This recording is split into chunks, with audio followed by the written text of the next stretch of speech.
ठीक है, स्टार्ट कर दिया ना। चलिए बताइएगा, माओरी कहाँ की जनजाति है? न्यूजीलैंड की हो जाएगी। मसाई बताइएगा, मसाई अफ्रीका की यानी केन्या, सही है। आगे बताना आपको, गोंड जनजाति जो है कहाँ का है? गोंड भारत का हो जाएगा ना। आप पढ़े होंगे भारत में सर्वाधिक जो है कौन सी जनजाति निवास करती है? भील करती है, और दूसरे स्थान पे गोंड आ जाएगी। तो गोंड जनजाति कहाँ की होगी? भारत की। आगे बताना है आपको, बद्दू जनजाति कहाँ की है? अरब का हो जाएगा ना। बद्दू कहाँ का हो जाएगा? अरब का हो जाएगा। आपको आगे बताना है, वृंदावन गार्डन्स कहाँ स्थित है? मैसूर में। वृंदावन गार्डन कहाँ हो जाएगा? मैसूर। मैसूर बोले तो कर्नाटक, ठीक है। आगे बताना, ब्लैक पैगोडा कहाँ है? कोणार्क हो जाएगा। कोणार्क बोले तो ओडिशा, ठीक है। आगे बताना, बीबी का मकबरा कहाँ स्थित है? औरंगाबाद। औरंगाबाद कहाँ पड़ता है?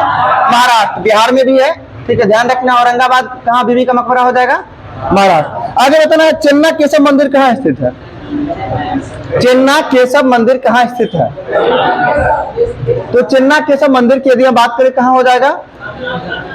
ठीक है, कर्नाटक ना, बेलूर में पड़ता है। चेन्ना केशव मंदिर कहाँ पड़ता है? बेलूर, जो कि बेलूर जो जानते हैं ये कर्नाटक में पड़ता है। आगे आपको बताना है, बीबी का मकबरा किसके द्वारा बनवाया गया था? औरंगजेब के द्वारा। और औरंगजेब अपनी बीवी के नाम पर, यानी औरंगजेब की बीवी का क्या नाम था? रबिया उद्दौरानी, या फिर इसका एक अन्य नाम और है, ठीक है, अर्जुमंद बानो बेगम हो जाएगी, इसी का नाम था। आगे बताना है आपको, द्वितीय ताजमहल के रूप में किसको जानते हैं?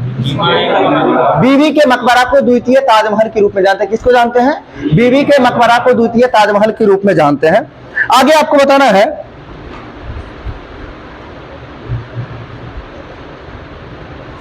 बताइएगा, फ्रेंच ओपन का संबंध किस खेल से है? टेनिस हो जाएगा, सही। ये बताइएगा, चारों ओपन यानी टेनिस के टूर्नामेंट जो होते हैं, जिसमें से पहले कौन खेला जाता है? ऑस्ट्रेलियन, उसके बाद ऑस्ट्रेलियन के बाद फ्रेंच के बाद विंबलडन, और विंबलडन के बाद यूएस ओपन हो जाएगा। अब आपको बताना है, ऑस्ट्रेलियन ओपन जो खेला जाता है ये किस मैदान पे खेला जाता है? तो ऑस्ट्रेलियन किस पे खेला जाता है? हार्ड कोर्ट पे ना। ऑस्ट्रेलियन ओपन हार्ड कोर्ट पे खेला जाता है। और इसके साथ साथ जो है आपको लास्ट में जो यूएस ओपन जो है ये किस पे खेला जाता है? ये भी हार्ड कोर्ट पे खेला जाता है। फ्रेंच ओपन बताइए किस खेल पे खोला? फ्रेंच ओपन जो होता है ये क्ले कोर्ट हो जाए। क्ले मतलब क्या होता है? मिट्टी, यानी मिट्टी वाला जो मैदान होता है उस पे फ्रेंच ओपन खेला जाता है। और एक बचता है विंबलडन, और विंबलडन कहाँ पे? घास पे, यानी ग्रास कोर्ट उसको बोलते हैं। ध्यान से सुनिएगा, पहला और चौथा, यानी एक वर्ड याद रखिए, AFBU।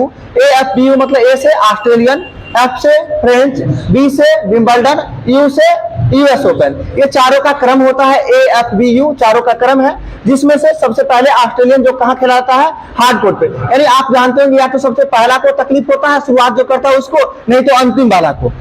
नहीं समझ रहे हैं? हार्ड कोर्ट का मतलब क्या हुआ? अगर उस पर गिरेगा तो चोट लगेगा, थोड़ा ज्यादा नुकसान होगा ना। तो हार्ड कोर्ट का मतलब क्या? जो प्लास्टर एकदम किया हुआ है वो हार्ड कोर्ट हुआ।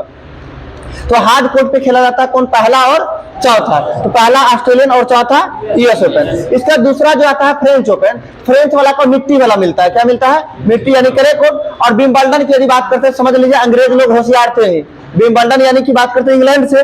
अच्छा, विंबलडन यानी समझ लीजिए उसके लिए कौन सा? ग्रास कोर्ट, जिसे यानी जो है घास का मैदान बोलते हैं उसको। आगे आपको बताना है, झूमर लोक नृत्य का संबंध जो है कहां से है? राजस्थान से, सही है। आगे आपको बताना है,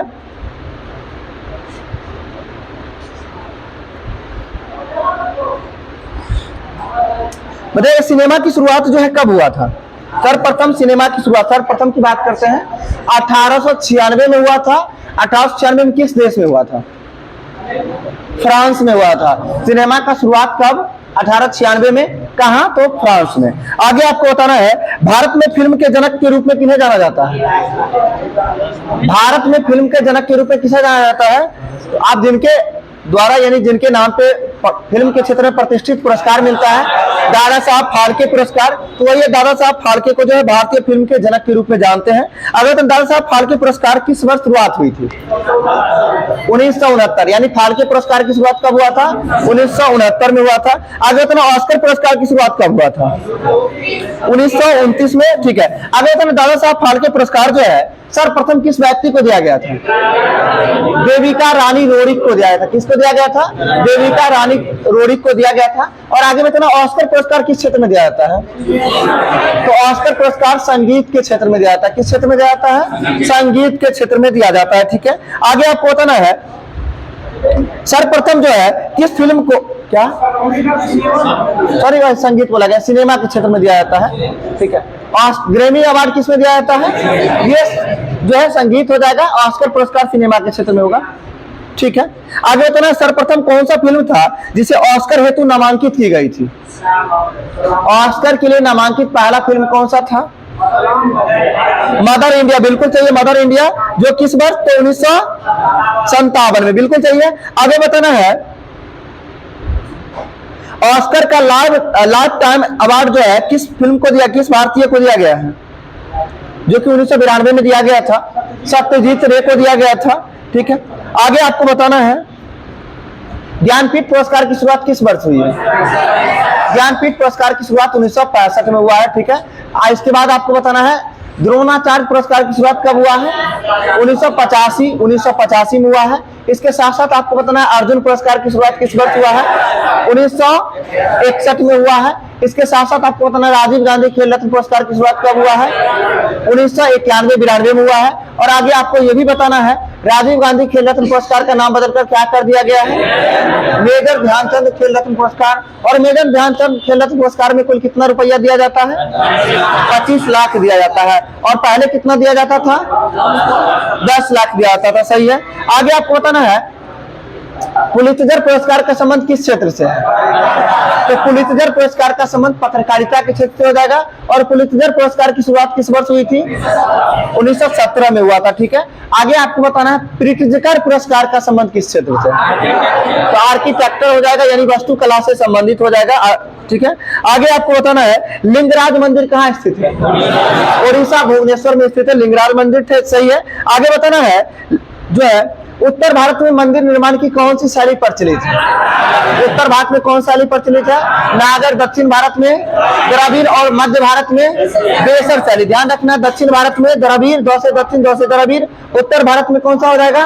नागर। और मध्य भारत यानी बीच में बेसर। ध्यान रखना, मध्य मतलब क्या होता है? बीच। बीच में क्या हो जाएगा? बेसर शैली हो जाएगा। ठीक है, आगे आपको बताना है अजंता की गुफाएं जो है किस काल की गुफा है? तो गुप्त काल की हो जाएगी। सही, अजंता की गुफाएं किस काल की हो गई? गुप्त काल की। आगे आपको बताना है गुप्त काल से संबंधित जानकारी हमें किस पुराण में मिलता है? वायु पुराण में ना। वायु गुप्त रहता है, इसलिए ध्यान रखना। वायु पता चलता है हम लोग को? नहीं ना, ध्यान रखना है वायु गुप्त रहता है, इसलिए गुप्त पुराण के बारे में गुप्त वंश के बारे में जानकारी किस पुराण से? वायु पुराण से मिलता है। आगे बताना मौर्य वंश के बारे में जानकारी किस पुराण से? मौर्य वंश के बारे में जानकारी वायु विष्णु पुराण हो जाएगा ना। मौर्य वंश के बारे में जानकारी किस पुराण से? विष्णु पुराण से। इसके साथ साथ जो है आंध्र सातवाहन वंश के बारे में जानकारी किस पुराण से?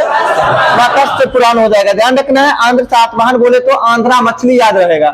मछली मतलब क्या? मत्स्य। मत्स्य पुराण से किस वंश के बारे में जानकारी? आंध्र सातवाहन वंश के बारे में जानकारी मिलती है। आगे बताना है आपको मीनाक्षी मंदिर कहाँ स्थित है? ठीक है, मदुरई में स्थित है। सही है, देखा मदुरई जो है किस वंश की राजधानी थी? पांड्य वंश की राजधानी थी। पांड्य वंश की राजधानी कहाँ थी? मदुरई। आपको बताना दक्षिण भारत में 3 राज्य जो स्थापित था वो कौन कौन से राज्य था? चोल, चेल और पांड्य। चोल वंश के संस्थापक विद्यालय हो जाएगा। ठीक है, चोल वंश की राजधानी, चोल वंश की राजधानी तंजौर। सही है, आगे आपको बताना है गुफा संख्या किसमें जो है मरणासन यानी मृत्यु की अवस्था में राजकुमारी का चित्रण किया गया है? तो गुफा संख्या 16 में ना। गुफा संख्या 16 में। आगे आपको बताना है और गुफा संख्या 17 में क्या है? तो माता शिशु का चित्रण अत्यंत महत्वपूर्ण, जिसे भारत में चित्रों का चित्रशाला कहा जाता है। यानी किस गुफा संख्या को जो है भारत में चित्रों का चित्रशाला कहा जाता है? तो गुफा संख्या 17 को। और मरणासन राजकुमारी का गुफा किसमें हो जाएगा? गुफा संख्या 16। और किस काल की है? ये सभी गुप्त काल का है। आगे आपको बताना है एलिफेंटा की जो है गुफा किस काल की है? ये राष्ट्रकूट काल का है। राष्ट्रकूट वंश के संस्थापक दंतीदुर्ग और राष्ट्रकूट वंश की राजधानी मान्यखेत हो जाएगी। ठीक है, आगे आपको बताना है निखिल बनर्जी का संबंध किस वाद्य यंत्र से है? निखिल बनर्जी का संबंध किस वाद्य यंत्र से है? सितार। देखिए बहुत आसान क्वेश्चन है लेकिन कंफ्यूजन क्रिएट होता है, ध्यान रखिएगा। निखिल बनर्जी का संबंध किस वाद्य यंत्र से हो जाएगा? सितार से हो जाएगा। आगे आपको बताना है पन्नालाल घोष का संबंध किससे है? बांसुरी वादक हो जाएंगे। हरिप्रसाद चौरसिया का संबंध बांसुरी हो जाएगा। वी कुंजमणि का संबंध बताइएगा। वी कुंजमणि का भी संबंध बांसुरी से ही है। आगे आपको बताना है राजेंद्र प्रसन्ना का संबंध किससे है? बांसुरी से हो जाएगा। राजेंद्र कुलकर्णी का संबंध जो है ये भी बांसुरी से है। यानी बांसुरी वादक जितने भी इंपोर्टेंट है जो एग्जाम में पूछा जाता है यही सब है, ध्यान रखिए। राजेंद्र प्रसन्ना, राजेंद्र कुलकर्णी, इसके साथ साथ आपको पन्नालाल घोष बताए, आगे बताए आपको हरिप्रसाद चौरसिया, बी कुंजमणि, ठीक है, ये सभी का संबंध किससे हो जाएगा? बांसुरी। आगे बताना अमजद अली खां का संबंध किस वाद्य से है? सरोद हो जाएगा। अली अकबर खां का संबंध सरोद से ही हो जाएगा, सही है। आगे आपको बताना विश्वजीत राय चौधरी का संबंध सरोद से ही हो जाएगा। अलाउद्दीन खां का संबंध सरोद वादक ही हो जाएंगे, सही है। आगे आपको बताना है स्वर्णिम चतुष्कोण योजना का संबंध है क्या किससे है? तो 4 महानगरों को जोड़ने से है। और बताना किस किस महानगर को जोड़ने से संबंधित है? दिल्ली, मुंबई, कोलकाता और चेन्नई, इन 4 महानगरों को जोड़ने का योजना जो कौन सी योजना थी? स्वर्णिम चतुर्भुज योजना या स्वर्णिम चतुष्कोण योजना के रूप में जानते हैं इसको, ठीक है।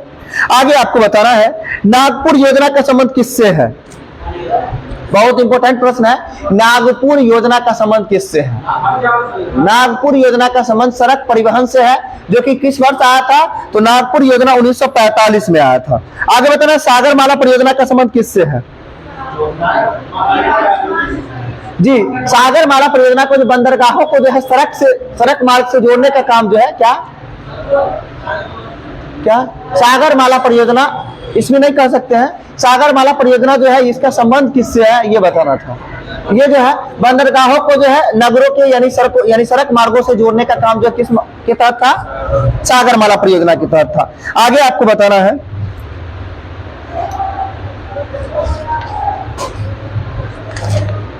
अरे विद्युत बल्ब में जो है निम्न दाब पर कौन कौन सी गैस भरी जाती है? नाइट्रोजन या आर्गन गैस दोनों भरी जाती है, सही है। आगे आपको बताना बल्ब का फिलामेंट किसका बना होता है? टंगस्टन का गलनांक बताइएगा 35 डिग्री सेल्सियस, सही है।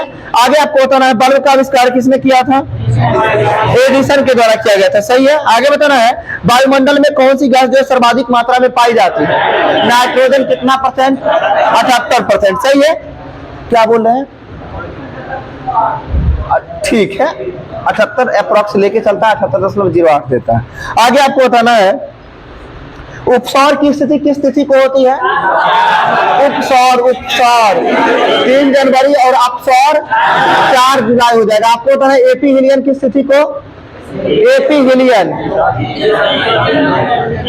हिलियन की बात करते हैं 4 जुलाई और पेरी हिलियन की बात करेंगे तो 3 जनवरी। हम कल भी बताए थे लॉजिक ना, एपी हिलियन दूर वाला को और पेरी हिलियन की बात करते हैं प से पेरी, प से पास। पास मतलब क्या? सूर्य एवं पृथ्वी के बीच का न्यूनतम दूरी होता है, उसको क्या बोलेंगे? पेरी हिलियन। और जिसे हिंदी में हम लोग उपसौरिक घटना बोलते हैं। और यह घटना कब होती है? 3 जनवरी को। और एपी हिलियन की स्थिति को होगी 4 जुलाई को, जिसे अपसौरिक बोला जाता है हिंदी में। अपसौरिक अ मतलब अधिक, अ मतलब अपसौरिक, ध्यान रखना है 4 जुलाई। आगे आपको बताना ग्रीन हाउस प्रभाव में जो है किस गैस एकत्र होने से ग्रीन हाउस प्रभाव होता है? CO2, सही हो जाएगा, गैस का CO2 हो जाएगा। आगे आपको बताना है जड़त्व का नियम जो है न्यूटन की गति के किस नियम को बोलते हैं? प्रथम बल का व्यंजक किस नियम से प्राप्त होता है? बल का व्यंजक दूसरा हो जाएगा ना, F बराबर अन्य। और बल की परिभाषा किस नियम से मिलती है? ताला से मिलती है। दोनों ध्यान रखना, बल का परिभाषा ताला, बल का व्यंजक दूसरा, जड़त्व का नियम ताले नियम को बोला जाता है, सही है। आगे आपको बताना है गेहूं का वैज्ञानिक नाम क्या होता है? ट्रिटिकम एस्टिवम हो जाएगा। क्या हो जाएगा? ट्रिटिकम एस्टिवम हो जाएगा, गेहूं का वैज्ञानिक नाम हो जाएगा, सही है। आगे आपको बताना है कवक एवं शैवाल के सहजीवी रूप को क्या बोलते हैं? लाइकेन बोलते हैं, सही है। आगे आपको बताना है जी बताएगा प्रदूषण संकेतक के रूप में किसका उपयोग करते हैं? लाइकेन को करते हैं, सही है। आगे बताना है किस लाइकेन से जो है लिटमस पेपर बनाया जाता है? किस लाइकेन से लिटमस पेपर बनाया जाता है? रोसेला, रोसेला, रोसेला नामक लाइकेन से जो है लिटमस पेपर बनाया जाता है। ठीक है, आगे आपको बताना श्वसन कैसी प्रक्रिया है, उपचयी या अपचयी? तो श्वसन जो है अपचयी प्रक्रिया हो जाएगी, सही है। आगे जिसको जो है कैटाबॉलिक बोलते हैं, क्या बोलते हैं? श्वसन अपचयी प्रक्रिया यानी कैटाबॉलिक रिएक्शन है। आगे आपको बताना है मनुष्य एक सामाजिक प्राणी है या किसका कथन है? अरस्तु का कथन है मनुष्य एक सामाजिक प्राणी है, किसका कथन है? आगे आपको बताना है प्लेटो का शिष्य कौन थे? अरस्तु किसका शिष्य थे? प्लेटो का शिष्य थे, सही है। और बताना है आपको जो है अरस्तु किसका गुरु थे? सिकंदर महान का गुरु थे, सही है। आगे बताना अरस्तु कहाँ के रहने वाले थे? यूनान के रहने वाले थे। कहाँ के थे? यूनान के रहने वाले थे। और आगे बताना आपको पंचशील समझौता जो कब हुआ था? 1954 में हुआ था। कब हुआ था? 1954 में हुआ था। आगे आपको बताना है वायुमंडल की सबसे निचली परत को किस नाम से जानते हैं? क्षोभ मंडल। और क्षोभ मंडल की ऊंचाई कहां तक है? 0 से 18 किलोमीटर तक होता है। 0 से कितना? क्षोभ मंडल की ऊंचाई 18 किलोमीटर तक ही होगा ना। ठीक है, आगे बताना है और इसके ऊपर का मंडल कौन सा मंडल होता है? क्षोभ मंडल के ऊपर समताप मंडल। और वायुयान के लिए कौन सा मंडल उचित होता है? समताप मंडल उचित होता है, सही है। और समताप मंडल के ऊपर कौन सा मंडल? मध्य मंडल ना, मध्य मंडल। और मध्य मंडल के ऊपर आयन मंडल, ठीक है, उसके ऊपर वायुमंडल होता है, सही। ओजोन मंडल बताइए किस मंडल में स्थापित होता है? ओजोन समताप मंडल में, सही है। आगे आपको बताना है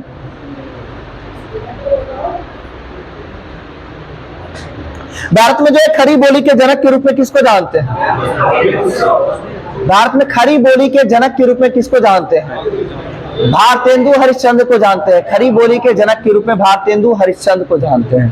ठीक है, अब तबला एवं सितार वाद्य आविष्कारक किसे बोला जाता है? अमीर खुसरो। अमीर खुसरो का जन्म कहाँ हुआ था? पटियाली, जो कि कहाँ पड़ता है? पटियाली उत्तर प्रदेश और पटियाला पंजाब में पड़ता है, सही है। आगे आपको बताना है ब्रह्म समाज की स्थापना किसके द्वारा किया गया था? राजा राम मोहन राय के द्वारा। सती प्रथा का समाप्त किसके द्वारा? राजा राम मोहन राय के प्रयास से। किसके द्वारा? लॉर्ड विलियम बेंटिक के द्वारा। कब?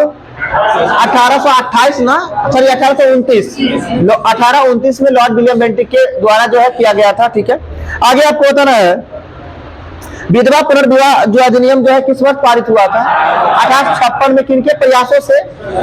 ईश्वरचंद्र विद्यासागर के प्रयासों से। किनके द्वारा किया गया था? लॉर्ड कैनिंग के द्वारा। विधवा पुनर्विवाह जो है अधिनियम किसके द्वारा लाया गया था? लॉर्ड कैनिंग के द्वारा। किनके प्रयासों से? ईश्वरचंद्र विद्यासागर के प्रयासों से। ठीक है, थोड़ा ध्यान दीजिएगा, आपस में बात नहीं कीजिएगा कोई लोग। आगे आपको बताना है पद्मश्री पुरस्कार की शुरुआत किस वर्ष हुई है? तो पद्मश्री पुरस्कार की शुरुआत 1954 में। भारत रत्न पुरस्कार की शुरुआत 1954 ही हो जाएगा, सही है। आगे आपको बताना है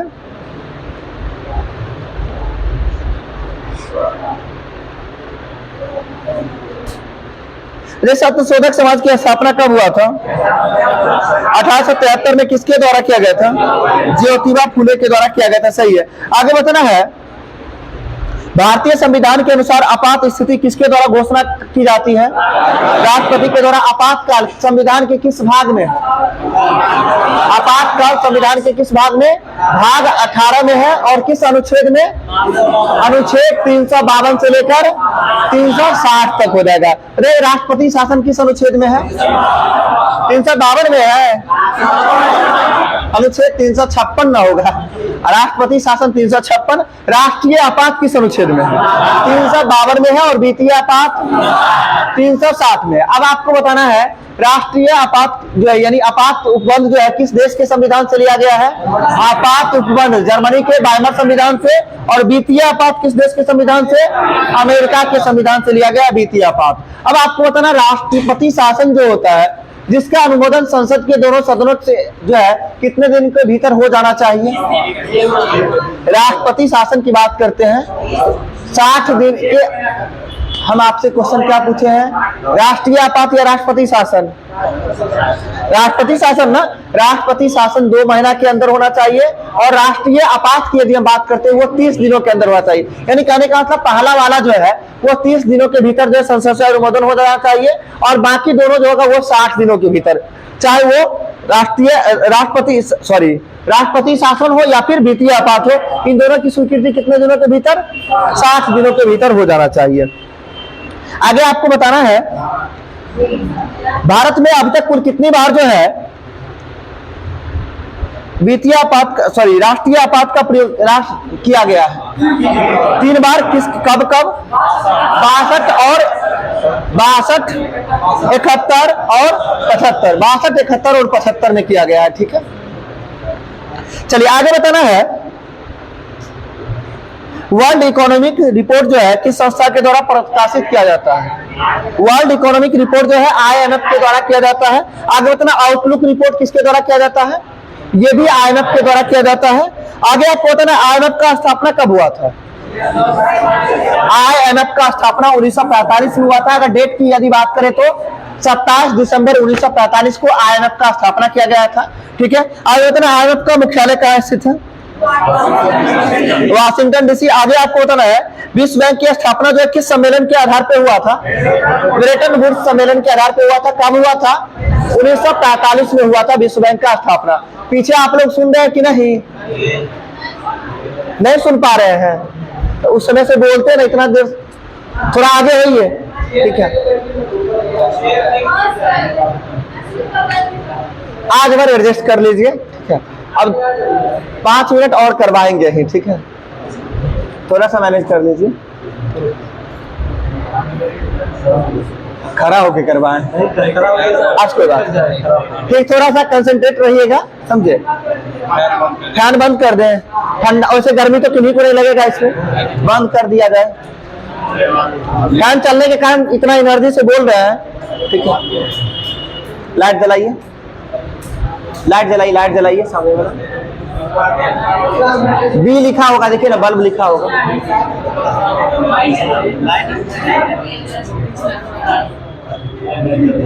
सबसे लास्ट वाला स्विच दीजिए।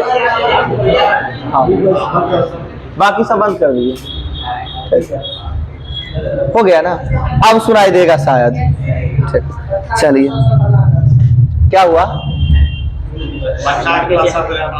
नहीं देखिए, फैन कभी भी चलती है ना, साउंड को ज्यादा दूर तक नहीं फैलने देता है, क्योंकि वो अपना उसका हवा फैल रहा है ना। ठीक है, चलिए ध्यान दीजिएगा।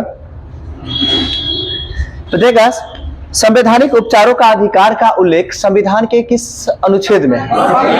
अनुच्छेद 32 में ना। और अनुच्छेद 32 को किनके द्वारा संविधान का आत्मा की संज्ञा दी गई है? BR अम्बेडकर के द्वारा जो संविधान की आत्मा की संज्ञा दी गई है।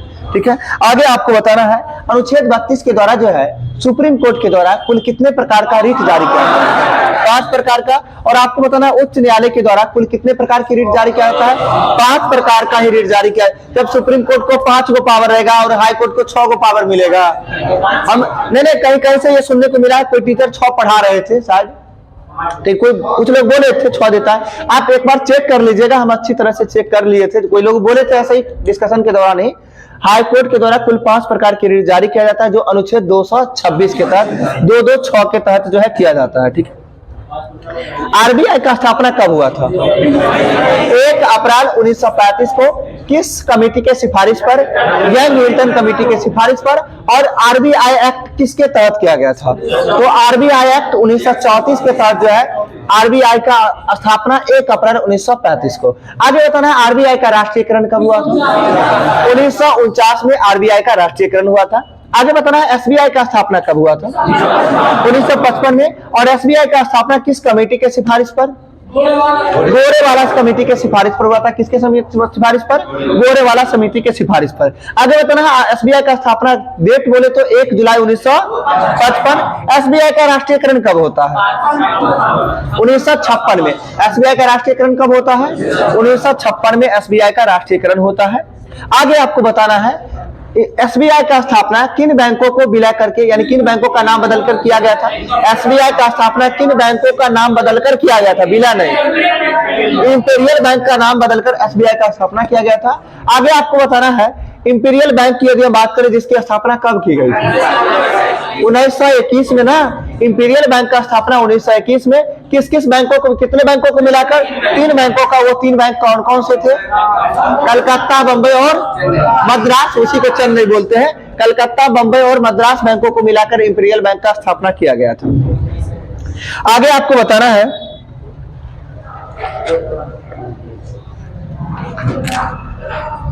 देखा, अब तक जो है विदेशी आक्रमण के कारण राष्ट्रीय आपात की घोषणा कितनी बार की गई?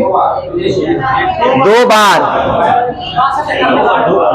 62 और 71 में। 62 में भारत चीन और 71 में भारत पाकिस्तान। ठीक है, तो 2 बार विदेशी आक्रमण के कारण, 2 बार ना। ठीक है, और 1 बार यदि हम करें तो किसके द्वारा? तो आंतरिक गड़बड़ी जिसका नाम दिया गया था, सही है, आंतरिक अशांति के कारण। और आंतरिक अशांति को अब क्या नाम दे दिया गया है? सशस्त्र विद्रोह नाम दे दिया गया है। और क्या में संविधान संशोधन के बाद 44वें संविधान संशोधन 1978, 44वां 76 ना, चलिए 78, 44वां 78 हो जाएगा। ठीक है, 42वां 76 हो जाएगा। आगे आपको बताना है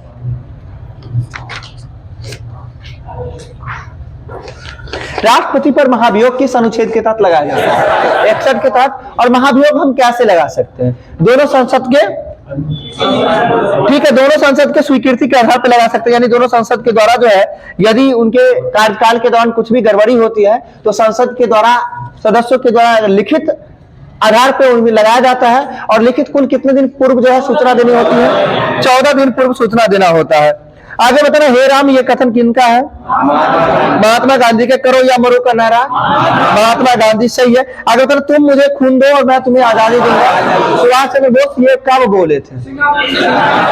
सिंगापुर 1942 में ना। 1942 में ही बोले थे, जब आजाद हिंद फौज के जो है गठन के बाद जो है जितने भी मतलब क्रांतिकारी यानी कहने का सेना थे, सभी सेना को जो है अपने और समर्पित करने के लिए ये कथन बोला गया था। ठीक है, आगे आपको बताना है क्षेत्रफल की दृष्टि से भारत का सबसे बड़ा राज्य राजस्थान हो जाएगा, सही है। आगे आपको बताना है राजस्थान के बाद बड़ा राज्य मध्य प्रदेश, मध्य प्रदेश के बाद महाराष्ट्र, तब उत्तर प्रदेश। ध्यान रखना है, 4 राज्यों को ध्यान रखना। क्षेत्रफल की दृष्टि से सबसे बड़ा राज्य राजस्थान, राजस्थान के बाद मध्य प्रदेश, मध्य प्रदेश के बाद महाराष्ट्र और महाराष्ट्र के बाद उत्तर प्रदेश हो जाएगा, सही है। जनसंख्या की दृष्टि से 4 बड़ा राज्य में बताना, पहला राज्य उत्तर प्रदेश, दूसरा महाराष्ट्र, तीसरा बिहार और चौथा पश्चिम बंगाल। ठीक है, चौथा राज्य की यदि हम बात करें तो पश्चिम बंगाल, तीसरा कौन हो जाएगा? बिहार, दूसरा कौन हो जाएगा? महाराष्ट्र और पहला उत्तर प्रदेश। ठीक है, आगे आपको बताना है पानी एवं खनिज लवणों के परिवहन का के लिए जो है कौन सहायता प्रदान करता है पेड़ पौधे में? जाइलम ना, जाइलम के द्वारा जल का और फ्लोएम के द्वारा ठीक खाद्य पदार्थों का हो जाएगा। ठीक है, बताइए जाइलम उत्तक जो है ये कैसा उत्तक होता है? संवहनीय उत्तक होता है ना, संवहनीय। अगर बताइए पेड़ पौधे को जो है कठोरता कौन प्रदान करता है? कौन सा उत्तक?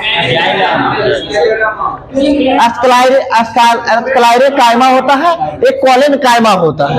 कोलेन कायमा जो है लचीलापन लाता है और एस्क्लाइरे कायमा जो है कठोर बनाने का काम करता है। ठीक है, क्या कोलेन कायमा बता रहे हैं ना, एस्क्लेरे कायमा, एस्क्लेन कायमा ये कठोर बनाने का काम करता है। ठीक है, आगे आपको बताना है गैलीलियो का नियम जो है किस, न्यूटन के किस नियम को बोलते हैं? न्यूटन के प्रथम नियम को बोलते हैं गैलीलियो का नियम, सही है। आगे आपको बताना है हरित क्रांति का संबंध किस क्षेत्र से है? कि खाद्यान्न उत्पादन से संबंधित हो जाएगा। श्वेत क्रांति का संबंध दुग्ध उत्पादन से, पीली क्रांति का संबंध तिलहन से हो जाएगा, सही है। और गुलाबी क्रांति का संबंध झींगा से हो जाएगा, सही है। आगे आपको बताना है जयपुर में सर्वप्रथम जो है वेधशाला की स्थापना किनके द्वारा की गई थी? सवाई जयसिंह के द्वारा किया गया था, सही है। आगे आपको बताना है जयपुर के राजा जयसिंह ने अपने शासन काल में कितने वेधशालाओं का निर्माण किया? 5 वेधशालाओं, यानी जिसको जंतर मंतर की बात बोलते हैं।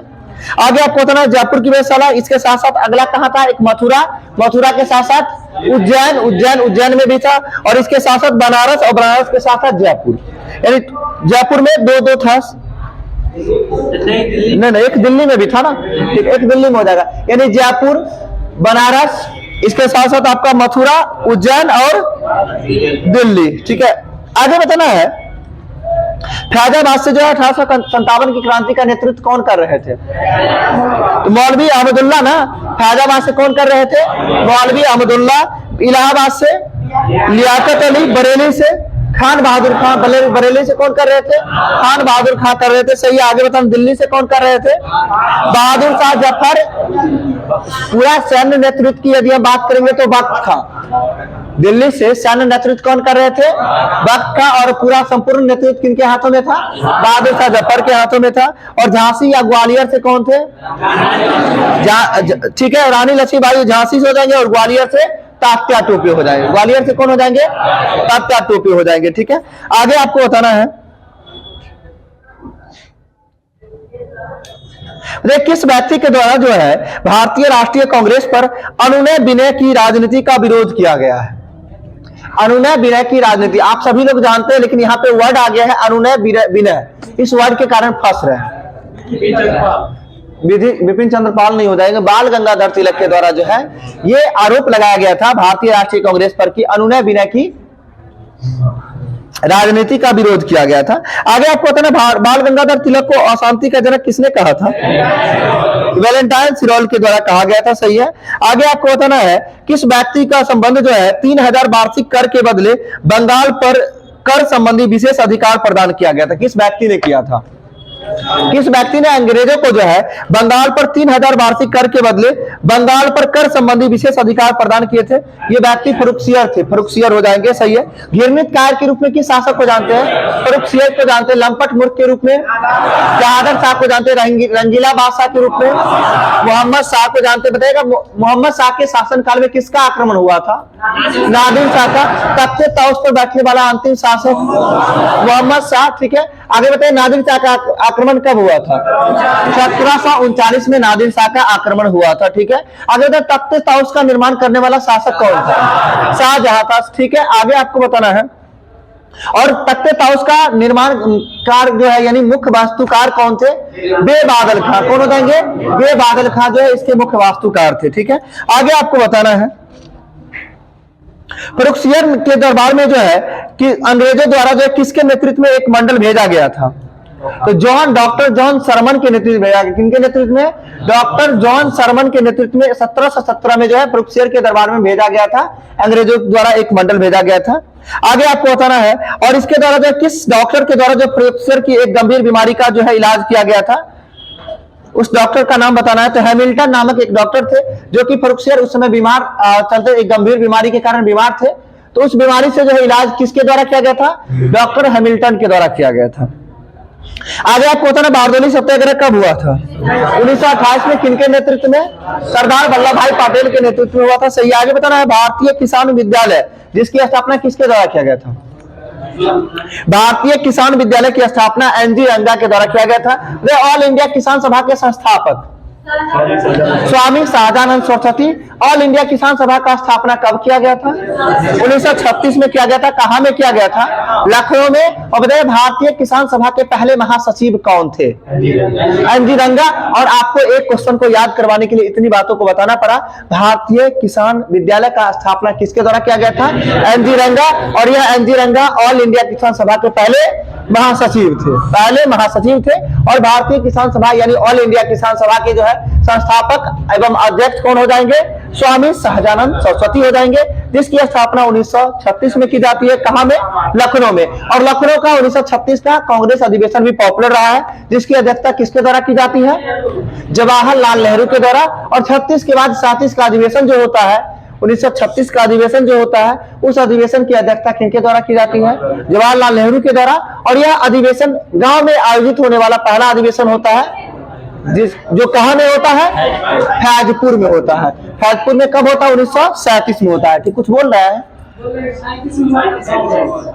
वही हम भी बोल रहे थे। 1907 गांव में आयोजित होने वाले अधिवेशन 1937 का अधिवेशन जो फैजपुर अधिवेशन, जिसकी अध्यक्षता जवाहरलाल नेहरू के द्वारा की गई थी। ठीक, आगे आपको बताना है 2011 की जनगणना के अकॉर्डिंग जो है बिहार राज्य की कुल साक्षरता दर कितना परसेंट है? 61.8% है। और यही क्वेश्चन आपके अभी बिहार बीपीएससी शिक्षक वाले एग्जाम में 1 to 5 में ट्री में पूछा गया था। ठीक है, यानी गर्ल्स वाले शिफ्ट में पूछा गया था ये क्वेश्चन, बॉयज वाला में महिला का पूछा गया था। ठीक, दोनों में देखिए बदल बदल के पूछा गया था और अभी बोल भी रहे हैं। और जान लीजिए रामलाल जी यहाँ पे उपस्थित भी है और इनका 1 to 5 में समझिए सिलेक्शन भी हो गई है।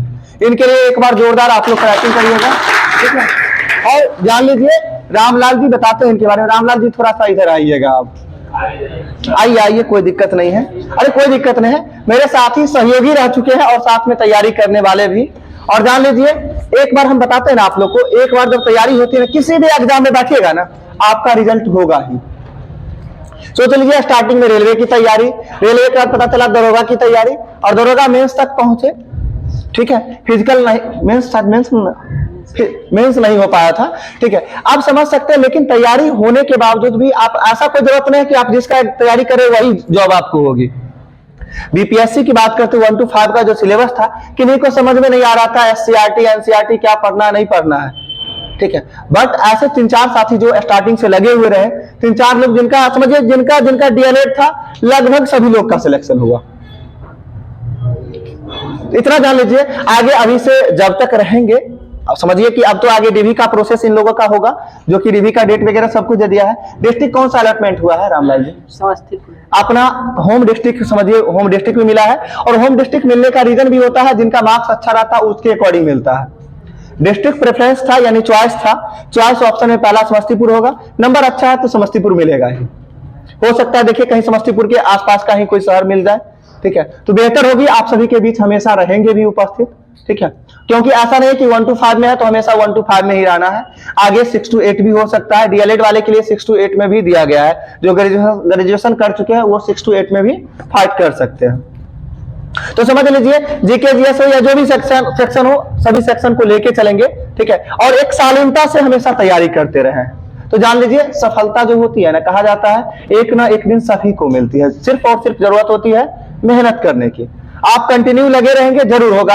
ऐसा नहीं है कि आप बिहार एसएससी की तैयारी कर रहे हैं, बिहार एसएससी ही फाइनल हो जाए। बार बार बोलते हैं आप सभी को, हो सकता है बिहार एसएससी की तैयारी कर रहे हैं, हो सकता है इंटर स्तरीय ना हो, आगे सीजीएल 4 देने वाली है, हो सकता है सीजीएल 4 फाइनल हो जाए। इसके लिए क्या करना होगा? सिर्फ तैयारी को मेंटेन करके रखना होगा, कंटिन्यू लगे रहना पड़ेगा। तो आप सभी साथी को यही बोलेंगे, रेगुलर क्लास करिए। कल तक वैसे उम्मीद है क्लास चलेगी, देख लेते हैं कल जैसा भी होगा। आप सभी का डिसीजन यदि होगा कि नहीं परसों भी क्लास चलने दिया जाए तो परसों भी चलेगी। ठीक है, अभी जो है 10 मिनट क्यूज करवाएंगे रामलाल जी। कोई किन्हीं को दिक्कत नहीं ना, करवाइएगा। हम थोड़ा निकलते हैं। ठीक है, मैथ्स क्लास भी लेना। ठीक है, छोड़ देते हैं, कल से कंटिन्यू रहेंगे सभी लोग। कोशिश करें रेगुलर। मैथ्स का डिस्कशन तो पूरा नहीं हुआ होगा, नहीं हुआ है। मैथ्स रीजनिंग का शांति से देखिए, नंबर ऑफ स्टूडेंट थोड़ा ज्यादा है, भीड़ है। क्या कुछ बोल रहे हैं? उधर बोले। ठीक है, थोड़ा सा ज्यादा है तो आप सभी कोशिश करेंगे शांति बनाए रखें, एक दूसरे से आपस में बात नहीं कीजिएगा। बार बार बोलते 3 घंटे की क्लास है, 3 घंटा में एक दूसरे को पहचानने से इनकार कीजिए। अगर आप चाहते हैं पढ़ना तो बाहर निकलिए, आप अच्छा से दोस्ती बजाइए। ठीक है, लेकिन क्लास में बैठिए तो सोचिए हम नहीं पहचानते हैं किन्हीं को। ठीक है, अपना 3 घंटा कंसंट्रेट करके रखिए, चाहे जीडी हो, चाहे टेस्ट सेट बना रहे हो या फिर मैथ रीजनिंग का सॉल्यूशन हो। आप भले ही आपसे क्वेश्चन बन जाती है, फिर भी आप क्वेश्चन के सॉल्यूशन पे ध्यान दीजिएगा। कुछ ना कुछ चीजें आपको सीखने को जरूर मिलेगी। क्या कुछ बोल रहे थे? अलग अलग था, बढ़िया। ऐसे में दिक्कत होगी? कोई दिक्कत नहीं होगी, आपके मन में इस बातों को चल रही है। आप समझ लीजिए एक साथ यदि बैठा ना, अभी बैठे हुए यहाँ पे, इनसे पूछिएगा अभी कितना, लगभग 100 के आसपास में बैठे होंगे। ठीक है, हम मान के चलते हैं हाँ 100 के आसपास में, 110 हो, 130 135 स्टूडेंट बैठते थे बीपीएससी बैच में, जिस बैच में। ठीक है, अब समझ सकते हैं 135 स्टूडेंट बैठते थे और उस बैच में अकेला जीडी भी करवाते थे और पर डे का सिस्टम था वो, और सभी लोग को शांति से सुनाई भी देता, हर चीज व्यवस्थित तरीके से चलती थी। तो आप लोग कॉपरेट करने का काम करेंगे तभी ना व्यवस्थित चलेगी। थोड़ा थोड़ा कॉपरेट कीजिएगा, बेहतर होगी। ठीक है, और होमवर्क सरोज जी थोड़ा सा ध्यान दीजिएगा, होमवर्क को सभी को लेके चलना है। कुछ लोग हैं जिनसे मतलब नहीं संभल पाता है तो थोड़ा सा कम कर दीजिएगा, सभी को लेके चलना है। और जिनको ज्यादा पढ़ना होगा तो स्वतंत्र घर पे पढ़ सकते हैं। ठीक है।